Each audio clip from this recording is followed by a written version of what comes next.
प्रधानमंत्री नरेंद्र मोदी के द्वारा मन की बात कार्यक्रम में डिजिटल अरेस्ट को लेकर चिंता जताए जाने के बाद एक बार फिर इसे लेकर बहस शुरू हो गई है। पिछले कुछ महीनों में टीवी, अखबारों, सोशल मीडिया पर डिजिटल अरेस्ट का शिकार हुए लोगों की दुख भरी कहानियों की बाढ़ आ गई है और इसमें सबसे बड़ी संख्या में लोगों ने अपनी मेहनत की कमाई को गंवा दिया है। डिजिटल अरेस्ट के लिए साइबर अपराधियों ने लोगों को फर्जी मुकदमों में फंसाने का डर दिखाकर उन्हें लाखों रुपए की चपत लगा दी है।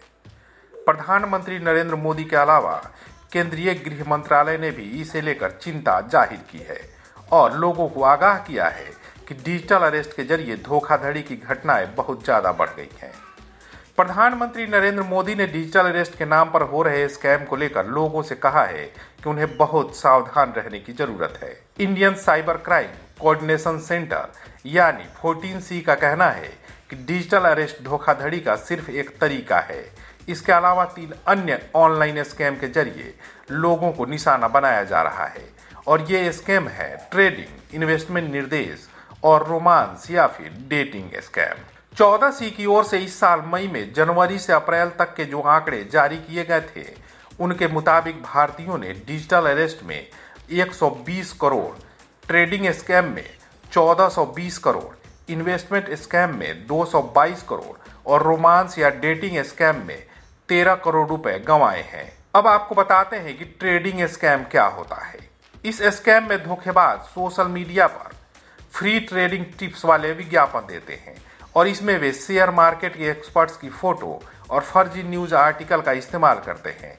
इसका शिकार बनने वाले पीड़ितों से कहा जाता है कि वे एक व्हाट्सएप, टेलीग्राम ग्रुप को ज्वाइन कर लें। ग्रुप को ज्वाइन करने वाले लोगों को शेयर में इन्वेस्टमेंट करके पैसे कमाने के बारे में टिप्स दी जाती है। कुछ दिनों बाद उनसे कहा जाता था कि वे कुछ खास ट्रेडिंग एप्लीकेशन को इंस्टॉल कर लें और रजिस्टर भी कर लें, जिसके जरिए उन्हें ज्यादा मुनाफा कमाने के बारे में बताया जाएगा। पैसा कमाने के लालच में लोग इन एप्लीकेशन पर इन्वेस्टमेंट करना शुरू कर देते थे, जबकि इन एप्लीकेशन में से कोई भी स्टॉक मार्केट रेगुलेटर, सिक्योरिटीज और एक्सचेंज बोर्ड ऑफ इंडिया में रजिस्टर नहीं होता था। हैरान करने वाली बात यह है कि ट्रेडिंग स्कैम का शिकार होने वाले लोग इस बात की जांच ही नहीं करते थे। इस स्कैम के पीड़ितों ने शेयर खरीदने के लिए कुछ विशेष बैंक अकाउंट्स में पैसे जमा किए और धोखाधड़ी करने वालों ने उनके द्वारा बताए गए डिजिटल वॉलेट में उन्हें कुछ फर्जी मुनाफा दिखाया। लेकिन जब लोगों ने इस फर्जी मुनाफे को निकालने की कोशिश की तो उन्हें यह बताया गया कि वह ऐसा तभी कर सकते हैं जब उनके वॉलेट में 30 से 50 लाख रुपए तक जमा हो जाए। अब आप समझ सकते हैं कि निवेशकों को फंसा लिया गया था। अब वे अपने फर्जी मुनाफे को निकालने के लिए इन्वेस्टमेंट करते रहते थे और कई मामलों में तो ऐसा होता था कि जब उन्हें इस फर्जी मुनाफे पर टैक्स भी देना होता है। डिजिटल अरेस्ट में लोगों के पास एक फोन कॉल आता है और इसमें उन्हें कहा जाता है कि उन्होंने एक पार्सल भेजा है या उन्हें मिला है।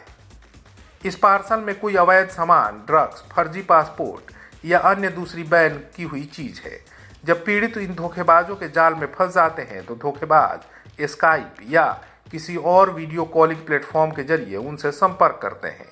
इस दौरान वो खुद को कानूनी अफसर बताते हैं और ऐसा लगता है कि वे किसी पुलिस स्टेशन या सरकारी दफ्तर से फोन कर रहे हैं। धोखेबाज इस मामले को बंद करने के लिए या कॉम्प्रोमाइज करने के लिए पैसे की मांग करते हैं। कुछ मामलों में पीड़ितों को डिजिटल अरेस्ट कर लिया गया।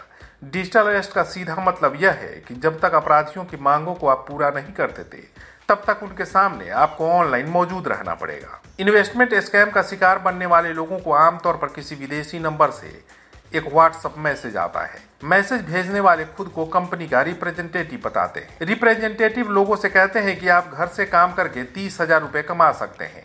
जो लोग इसका जवाब देते हैं उन्हें कुछ संस्थाओं को 5 स्टार रेटिंग देकर उनकी सोशल मीडिया रेटिंग को बढ़ाने के लिए कहा जाता है। जब यह काम पूरा हो जाता है तो पीड़ितों को एक कोड मिलता है। इस कोड को उन्हें अपने टेलीग्राम ग्रुप के एडमिन को शेयर करना होता है। एडमिन लोगों से पूछता है कि आप पैसे कैसे लेना चाहते हैं और कुछ रिव्यू आदि करने के बाद 500 रुपए उनके खाते में जमा कर दिए जाते हैं। लोगों से कहा जाता है कि वे लोग एक प्रीपेड या मर्चेंट टास्क में शामिल हो जाएं और कुछ पैसे जमा करने के बाद उनसे 1,500 से लेकर 1 लाख रुपए तक रिटर्न देने का वादा किया जाता था। जो लोग ऐसा करने से मना करते हैं उन्हें ब्लॉक कर दिया जाता है, लेकिन जो लोग इसमें शामिल होते हैं उन्हें भरोसा दिया जाता है कि एक दिन उन्हें पैसा जरूर मिलेगा। यह स्कैम भी ऑनलाइन ही होता है। इसका शिकार पुरुष होते हैं। पुरुष उनसे बात करते समय महिलाओं को विदेशी समझते हैं। यह महिलाएं पुरुषों के सामने शादी का प्रपोजल रखती हैं और फिर उनसे मिलने की बात कहती हैं। इस स्कैम में फंसने वाले पुरुषों को महिलाओं की ओर से फोन आता है और उन्हें हवाई अड्डे पर हिरासत में ले लिया गया है और यहां से बाहर निकलने के लिए पैसे की जरूरत है।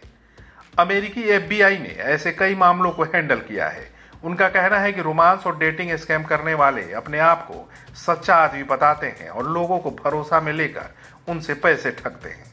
आज के लिए बस इतना ही, लेकिन अगले अंक में किसी और मुद्दे पर चर्चा करेंगे और उसके बारे में तफसील से जानकारी देंगे। लेकिन अभी तक आपने कलम इंडिया न्यूज को सब्सक्राइब नहीं किया है तो कर लीजिए, क्योंकि अपडेट खबरें हम ही आपको देते हैं। परफेक्शन IAS, UPSE और BPSC फाउंडेशन क्लासेस के लिए समर्पित संस्थान। यहां आपको UPSE selected and interview appeared faculties द्वारा गाइड किया जाता है। Separate batches for Hindi and English medium. 65वीं और 64वीं BPSC एग्जाम में 69 और 107 रिजल्ट्स एवं 66वीं BPSC एग्जाम में 131 रिजल्ट्स हासिल किया है परफेक्शन IAS टीम ने। परफेक्शन IAS, कुमार टार, बोरिंग रोड, पटना। क्वालिटी से कंप्रोमाइज नहीं, अंतर्राष्ट्रीय गुणवत्ता की टाइल्स, सैनिटरी वेयर और बाथ फिटिंग्स उत्पादों के लिए एक बार मौका देकर देखें। श्री इंटरप्राइजेज, सेरा टाइल्स, दिग्गी कला, हाजीपुर।